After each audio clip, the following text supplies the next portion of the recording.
Well, first, thanks for being here. Second of all, thanks for the warmer weather. And third, Big 12 basketball is special and is going to continue to be special with the conference additions and what the presidents, ADs, and the commissioner are able to do for the Big 12's amazing and makes it real easy as a coach to know the future of the Big 12 and just how successful and competitive it's going to continue to be because of the additions. Okay, we're ready for questions. Please remember to wait for a wireless mic and give us your name and your affiliation. We're going to go to your left, Coach. Scott over here, Danny Davis, the Austin American Statesman, talking about those new additions. What do they bring to this conference and how competitive is this conference going to be? Well, statistically, the Big 12 has been the best conference. But last year, just looking at those numbers, 7 in the top 27 and everybody in the top 70. That's record-setting. The one thing I've said the last couple media days is I do look forward to the year where we have 3 or 4 Final Four teams all from the same conference, and there's no doubt that's going to happen in the Big 12 at some point, and hopefully sooner rather than later. As far as the new teams coming in, great traditions, history, outstanding coaches, players, again, just makes our conference stronger. The only thing that probably makes it a little bit tougher will be the scheduling part of it. The one nice thing is playing everybody home and away. Made it where you knew who you were playing, when you were playing. You're a little more anxious when the schedule comes out now to see where you're at and who you have. Okay, we're going to go here to the middle, and then we're going to go back to the left, Coach. Go here to the middle. Scott Blair Kirkhoff with the Kansas City Star. Just want to, speaking of new additions, want to talk about your new arena. And when is that still on tap for early January? And what's the meaning of having a new arena? So January 2nd, first it means better Wi-Fi and seats for all of us, so we're good.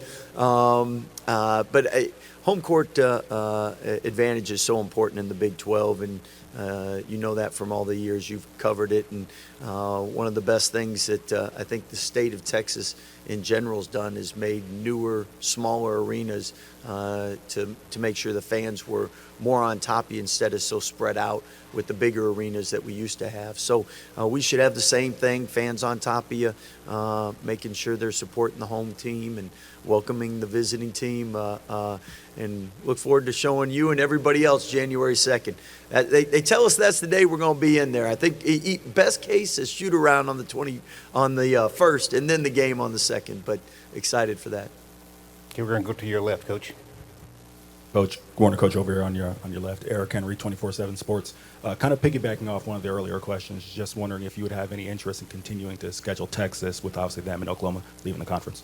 Well, I know we've had a great history with Texas, much respect for their program and what they're going to continue to do in the future. And we've already talked as a staff, and I know Coach Terry will be in discussion with him about in the future seeing if there's something that we can do. And it's always great when in-state rivals and schools have a chance to play.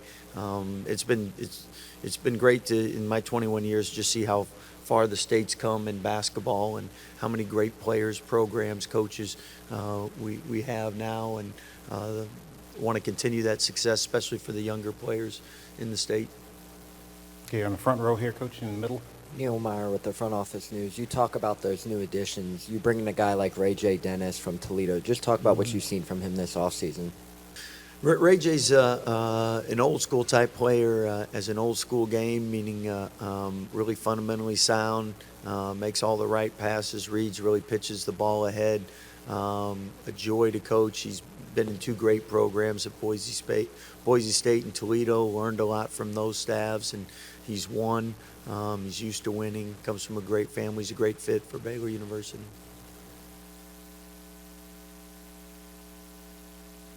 So we've got 2 questions. One is in the middle, in the about the second row from the back, and we've got another one in the middle here, 3rd row from the front. Let's go over here to the left first. Scott, Tim Eberson from the Manhattan Mercury. Is it kind of surreal for you to kind of look around and see two of your former assistants now leading Big 12 programs? Well, it makes it great for media day and times like this when I get a chance to see him. I was teasing Coach Tang. I noticed he had a jacket on. I said, in Waco, you wouldn't need that jacket. And I know he's not a big fan of the cold weather. So, but it's great seeing him and Coach McCaslin. And I know both of them do a great job. And I cheer like heck for them every game of the year except for when we play. If, question in the back, Coach, second row from the back. Yeah, Jay Drew from the Deseret News in Salt Lake City. No relation to you. Yeah. Two questions. One, you played at BYU 2011. Yeah. Just wonder what your recollections were of that trip. And then also, how is BYU transfer Caleb Lohner doing with your program?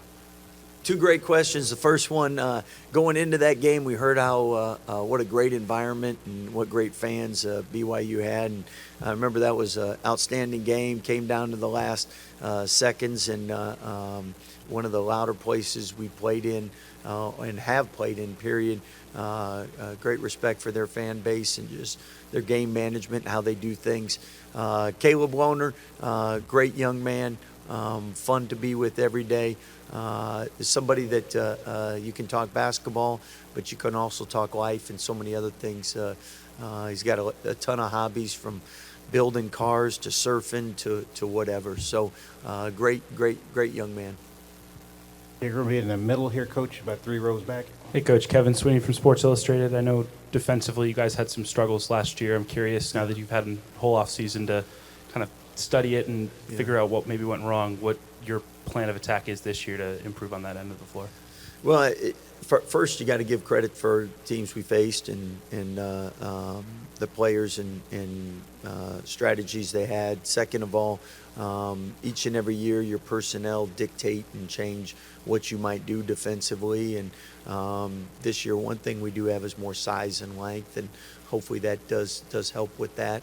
And then you're always tinkering with things as a coach. So if it's not working just right, you're always adding and changing things. And we'll see how those things work in the next couple of weeks as we have our scrimmages and non-conference schedule. But definitely added size and length always helps on defense.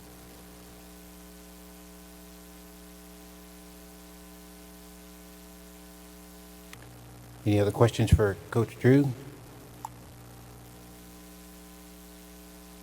Coach, we're going to be going here to the middle on the front row.